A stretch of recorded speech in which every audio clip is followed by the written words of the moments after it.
kembali kepada mindset sampah. Banyak orang menganggap itu sampah, tapi kita lagi-lagi mindsetnya kita ubah. Termasuk sampah dapur, itu kita anggap bukan sampah, tapi limbah. Sampah itu sesuatu yang nggak berguna. Kalau kita anggapnya limbah, itu sesuatu yang masih bisa diolah. Jadi kita menganggap perannya belum selesai. Di Yosofarm ini prinsipnya 3M, Mas. 3M itu bukan 3 miliar ya. 3M-nya itu satu, mudah. Kedua, murah. Kemudian yang ketiga, melimpah. Kalau di Yosofarm itu lebih kepada padat karya daripada padat modal, Mas.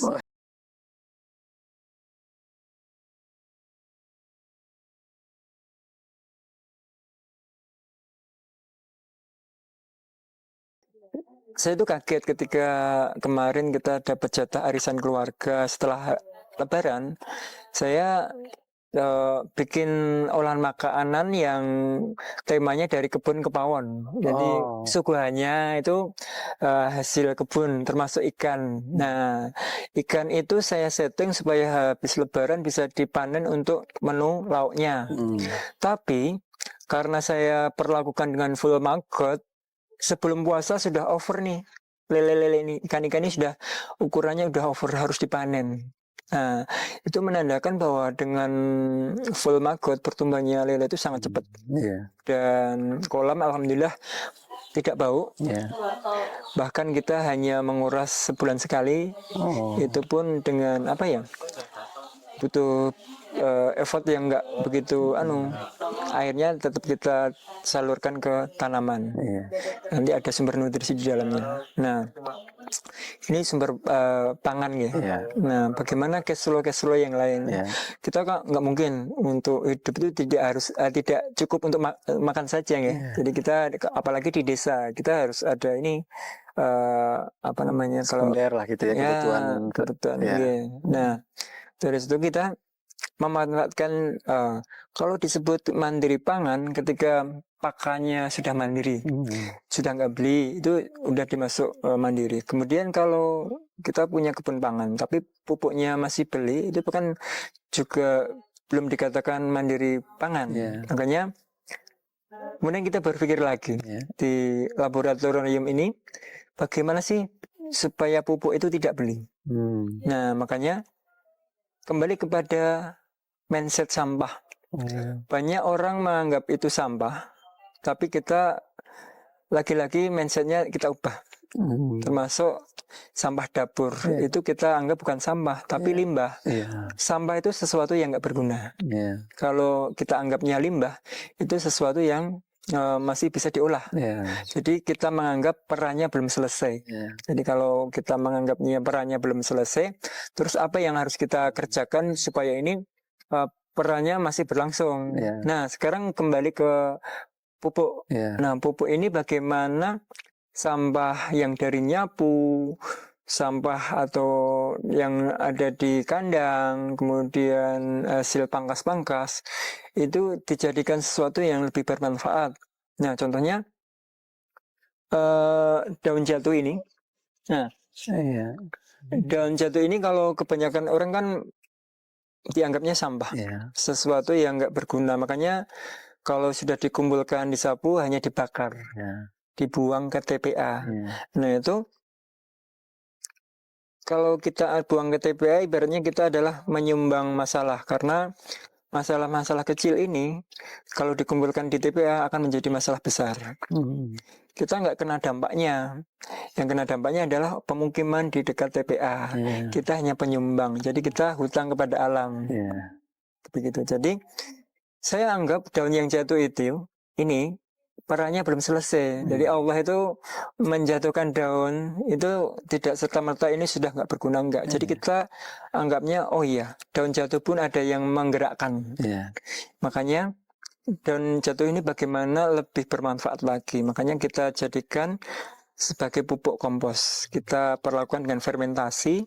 Kemudian kalau sudah daun ini menjadi pupuk, nanti berkahnya itu mampir-mampir, Mas. Berkahnya mampir ke tanaman. Tanaman bagus, seger, berbuah atau sayurnya bagus, nanti berkahnya mampir ke manusia. Ke dapur. Nah, berkahnya itu nggak habis-habis kalau kita mau berpikir. Jadi kadang itu orang hanya malas berpikir untuk jadikan apa. Makanya kita di peradaban kecil di rumah tangga ini bagaimana kita saatnya menanamkan value, terutama kepada anggota keluarga, kepada anak-anak terutama, bagaimana tentang kesadaran, tanggung jawab, termasuk sampah ini adalah tanggung jawab kita. Makanya limbah ini atau yang orang umum mengatakan sampah itu ya tanggung jawab rumah itu sendiri. Jadi kita sampah itu selesai di rumah, Mas. Jadi jangan sampai sampah yang kita hasilkan itu keluar dari pekarangan kita. Semuanya harus diolah. Ya, diolah. Termasuk ini jadi pupuk. Dan kemudian tadi gaya hidup homestay itu kan tidak hanya memanfaatkan sumber daya yang ada di pekarangan sendiri, tapi juga sekitar.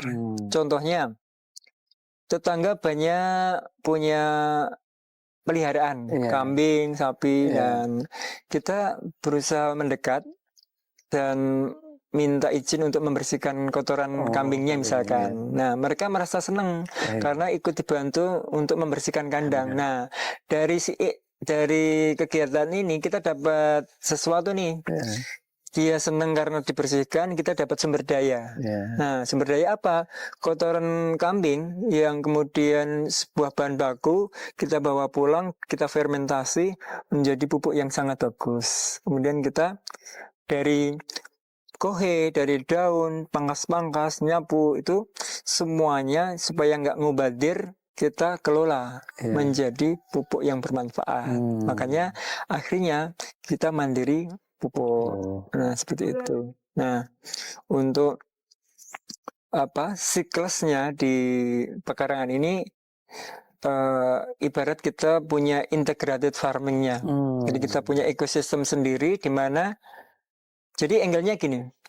Pagi-pagi kita sarapan nih. Di atas piring itu ada labu madu. Nah, labu madu itu banyak di pekarangan kita. Sebenarnya ini di pinggir jalan sepanjang ini anjang-anjang atas ini. Itu. Ini sebenarnya labu madu, labu parang sama kentang udara, juga beligo. Itu simbol ketahanan pangan kita sebenarnya. Jadi di dalam pagi-pagi itu di atas piring ada labu madu sebagai karbohidratnya. Kemudian ada jamur, ada ayam, ada telur, ada ikan, ada sayur-sayur. Saya pikir ini nggak ada yang beli ya. Terus, nah kemudian kita menoleh di balik jendela. Oh, di sana sayur-sayur, kebun sayur baru mengadakan atau mengalami proses fotosintesa, memakan nutrisi yang dari kohe yang kita pupuk-pupuk yang kita buat. Nah, kemudian kita melihat kandang ayam nih. Ayamnya juga baru makan maggot. Kemudian lelenya juga baru makan nih, maggot. Nah, maggot sendiri baru mengurai limbah makanan kita. Nah, kita kemudian berpikir kita itu kayak satu keluarga gitu. Jadi satu keluarga, siklus di mana saling ketergantungan. Jadi kita orang atau khalifah harus akhirnya mengatur-ngatur seenaknya sendiri, enggak. Jadi kita itu hanya bagian dari sistem, Mas. Kalau kita maggotnya lapar, nanti dampaknya juga ikan, ayam juga kelaparan. Kemudian kita malas ngambil SOD di warung makan, nanti dampaknya juga sudah. Kemudian kita nggak bikin kebun pangan kita menjadi sustainable, nanti juga kita yang akan kena dampaknya. Harus pupuk nyapu, harus disapu, makanya di Yoso Farm itu tuntutannya nggak boleh malas. Nah, di Yoso Farm ini juga karena banyak petani jagung di sini, bahkan kanan kiri depan belakang itu petani jagung, dan saya melihat janggal jagungnya itu hanya dibakar, dibuang, karena mereka janggal ini dianggapnya sebagai sampah, sesuatu yang enggak. Janggal itu yang mananya? Janggal itu adalah yang kan ada jagungnya ini, Mas, yang tengahnya ada atinya besar itu. Janggal jagung. Dari buah jagungnya itu, Ya. bukan dari batang jagungnya ya? Iya, bukan dari buah Oh, buah jagungnya. jagung. Oh, isinya itunya. Iya, Ya. isinya jagung. Jadi Setelah dikupas. ya itu kan dia janggalnya dan banyak sekali. Dan mereka anggap ini sampah, sesuatu yang nggak berguna. Kemudian dia hanya paling kalau nggak dibakar ya dibuang. Nah, saya berpikir lagi bagaimana orang anggap sampah, kita anggap limbah. Jadi limbah itu sesuatu yang masih bisa dimanfaatkan, masih bisa diolah. Jadi apa sih yang buat apa sih janggal jagung ini biar perannya itu masih bisa bermanfaat dan nanti akan berlanjut. Nah, saya berpikir, ini bisa dibikin jamur. Nah, kita hanya taburi dengan ragi tape, kemudian ada pekatol, kemudian unsur-unsur nitrogen. Nah, itu nanti kita taburkan di atasnya, kemudian dengan perlakuan supaya bagus dan kuantitasnya banyak, kita siram dengan misalkan kita khusus tiap hari kan kita masak nasi nih, kemudian ada sisa pususannya yang namanya air leri. Dan air leri ini bagaimana supaya tidak dibuang, kita siramkan di atasnya taburan itu. Kemudian kita tutup rapat. Dan kemudian kita sekitar 10-15 hari sudah muncul jamur. Nah, memang di Yosofarm ini prinsipnya 3M, Mas. 3M itu bukan 3 miliar ya. 3M-nya itu 1, mudah. Kedua, murah. Kemudian yang ketiga, melimpah. Bagaimana sesuatu di pekerjaan ini dikerjakan dengan mudah. Kemudian bahannya murah. Kalau bisa gratis, termasuk janggal ini. Janggal ini adalah kita anggap sumber daya dan banyak sekali di sini. Dan mereka hanya dibakar, dibuang. Bahkan kita bisa nyetok banyak sekali. Dan kemudian hasilnya tetap melimpah. M ketiga adalah melimpah. Jadi mudah, murah, melimpah. Nah, dari situ janggal ini tidak seperti jamur-jamur budidaya yang lain, harus bikin instalasi yang mahalnya itu, kemudian beli bibit atau log yang mahal, kemudian perlu ada pengasapan dan lain sebagainya itu mahal dan butuh banyak modal. Kalau di Yosofarm itu lebih kepada padat karya daripada padat modal, Mas. Iya, lebih kepada padat karya. Jadi kita usahakan dengan budidaya jamur ini kita bisa sustain panen jamur setiap hari. Nah, akhirnya setelah hari ke-10 kan jamurnya sudah panen perdana nih, Pak. Nah, dari situ kita bisa panen tiap hari, Pak. Selama 2 minggu sampai sebulan. Sekali tabur kita panennya bisa sebulan, Pak. Tiap hari. Dan jamurnya enak. Dan namanya jamur apa itu, Pak? Jamur janggal jagung. Nah, nanti jenengan bisa browsing di Mbah Google. Ketik jamur janggal gitu, janggal jagung. Nanti akan muncul nih bentuk fisik jamurnya bagus banget, ngerucuk uy-uyan, banyak putih-putih, mentol-mentol, dan itu enak banget. Dan saya sudah budidaya ini sudah bertahun-tahun yang lalu. Ya, sudah lama sekali dan saya konsumsi jamur. Ini sampai-sampai saya itu yang bagian eksekusi di dapur kan istri. Dia yang berkreasi, membuat ide-ide bagaimana makanan ini diolah, termasuk dibikin crispy, dibikin tumis, dibikin bakwan, dibikin macam-macam olahan. Nah, dari situ. Nah, kemudian akhirnya kita dapat cash flow nih, Pak. Dari kita cukup nih, tiap hari dapat jamur, makan jamur juga. Dan sebagian kita banyak orang yang minat nih, wah jamur enak, jamur organik dan rasanya enak. Banyak orang beli, kemudian kita jual dengan harga sekilonya 20.000. Dan banyak yang tertarik untuk beli. Segala kebutuhan sebisa mungkin kita hasilkan dari pekarangan. Termasuk karena dari kita berbicara masalah segi makanan ya. Jadi makanan yang kita konsumsi sebisa mungkin ya ini tahu nih apa yang kita makan ini real food, bukan makan sungguhan atau enggak. Jadi kalau kita itu mengandalkan industri, apa-apa harus beli, kemudian kita nggak tahu juntrung bahannya, cara memasaknya, mengolahnya. Nah, bahkan sekarang ada beberapa makanan yang termasuk ada istilah-istilah UBF, ada istilah-istilah makanan bisa di-scan dan makanan-makanan semua itu, dan saya ngeri Pak melihatnya. Dan kalau dulu bikin konsep ini karena Gina juga pengen makanan yang real food, jadi memang arahnya ya menanam sendiri, kemudian diolah sendiri, dimasak sendiri, itu lebih nyaman di hati daripada kita harus beli, kemudian nggak tahu nih prosesnya bagaimana.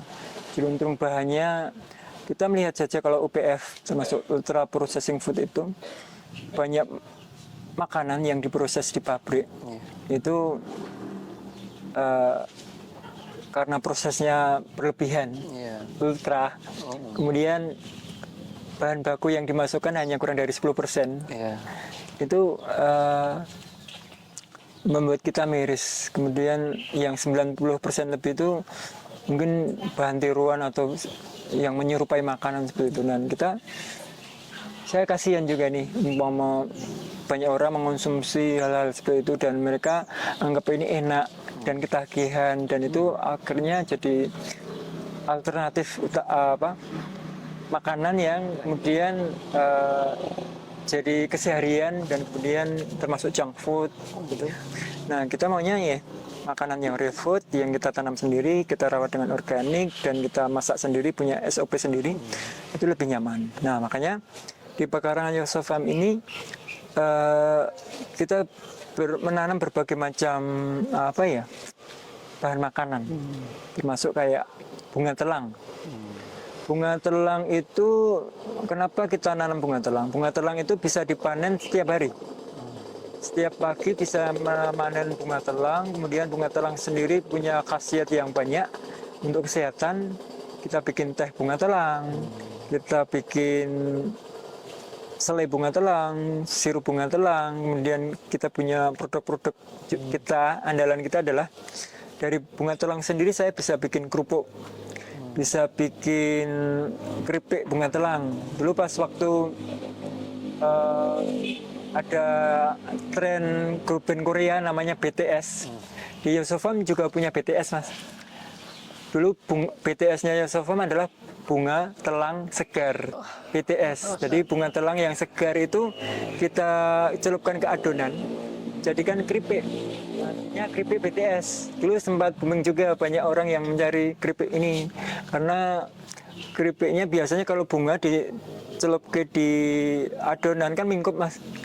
Nah, di sini enggak, di Yoso Farm punya trik bagaimana bunga setelah dimasukkan ke adonan nanti hasilnya tetap merekah gitu. Jadi bentuknya keripik tapi bunga full masih biru gitu. Nah, itu jadi andalan kita dan banyak sih. Kemudian kita punya variasi bikin cendol biru dan roti biru, kemudian macam-macam nasi biru dan sebagainya itu dari bunga telang saja. Kemudian kita sering bikin kelas nih Mas, kelas namanya garden to table. Jadi kita masak apa yang ada di kebun, kemudian jadi produk makanan. Jadi kita misalnya hari ini mau bikin kelas nih, bikin minuman teh pace. Apa tuh? Teh pace itu bikin minuman dari kulit nanas, karena kita punya tanaman nanas. Kita bikin kulitnya difermentasi dengan gula aren dan sedikit rempah-rempah. Nah, kita hanya difermentasi saja. 3 hari 4 hari sudah jadi minuman segar sekali. Segar dan ada soda-sodanya gitu. Enak sekali. Dan kita tahu bahwa teh pace ini hanya diminum selama seminggu saja. Kalau habis seminggu nanti alkoholnya terlalu tinggi. Sudah ada alkoholnya dan semakin kita fermentasi semakin tinggi dan itu tidak layak dikonsumsi. Dan kita jadi minuman segar hanya selang 1 minggu saja. Kita juga bikin, karena pas lidah buaya banyak, kita bikin olahan minuman dari lidah buaya. Kita bikin kelas nih, siapa yang ikut. Biasanya menarik tuh, kita buka 50 orang misalnya, yang daftar 100-200 orang. Itu dari kita ini dari grup-grup WA yang di sekitar sini ya, atau apanya? dari mana saja pesertanya? pesertanya dari Klaten dan sekitarnya. Jadi kemarin ada sampai 5 kota. Dari Jakarta ada, dari Jogja, dari beberapa kota di sekitar Klaten. Kita sering ngadain kelas, Mas. Jadi ada yang kemudian karena di Yosofam sendiri juga punya banyak program, Mas. Ini programnya di Yosofam kan mulai dari outing class, workshop, kemudian private garden tour, liputan ya seperti Mas ini, kemudian ada apa namanya green school dan macam-macam. Jadi ketika ada komunitas yang mau ngadain sesuatu yang ngeklik dengan kita, wah kita di Yosofam workshop, kemudian kita bikin tema. Jadi tidak lepas dari lingkungan. Contohnya, oh iya, ibu-ibu, peserta ibu-ibu kita bikin ini karena ibu-ibu punya minyak jelantah misalnya. Kita bikin sabun, minyak jelantah dibikin lilin yang cantik itu warna-warni, kemudian seperti itu. Kemudian bermacam-macam lah sesuai dengan apa? Itu mentornya dari Saya. Pak Widodo sendiri. Jadi kita nanti macam-macam, Pak. Kalau dari sekolah-sekolah, kemudian dari pondok pesantren itu bagaimana kita bikin kebun pangan, bagaimana bikin media tanam, bagaimana bikin pupuknya, bagaimana perbanyakan tanaman, nanti sesuai dengan ini kurikulum juga P5-nya di saat ini. Jadi banyak sih program-program kita, kadang kita diundang-undang di kampus-kampus untuk apa namanya, kadang di instansi. Kemarin disuruh sharing di Pemkab Kabupaten Boyolali. Insya Allah besok juga akan diundang di Gubernuran Jawa Tengah, kita sharing pada Dharma Wanitanya. Gitu. Jadi kita berbagi pada beberapa teman sekolahan, pondok pesantren, instansi, komunitas seperti itu. Dari lingkungan yang terbatas ini, pekarangan yang terbatas ini kita gunakan nih buat sharing bersama, buat ngumpul bareng, bahas tentang lingkungan, kemudian juga banyak relawan rescue, relawan pencinta alam. Itu ya, di sini base campnya, Mas. Jadi kita memang karena makanan kita sehari-hari itu ya kita konsennya di situ. Jadi kita apa sih yang perlu kita perbuat, apa yang ini dibikin apa dan sebenarnya ini ide-ide dari laboratorium ini, karangan ini gitu.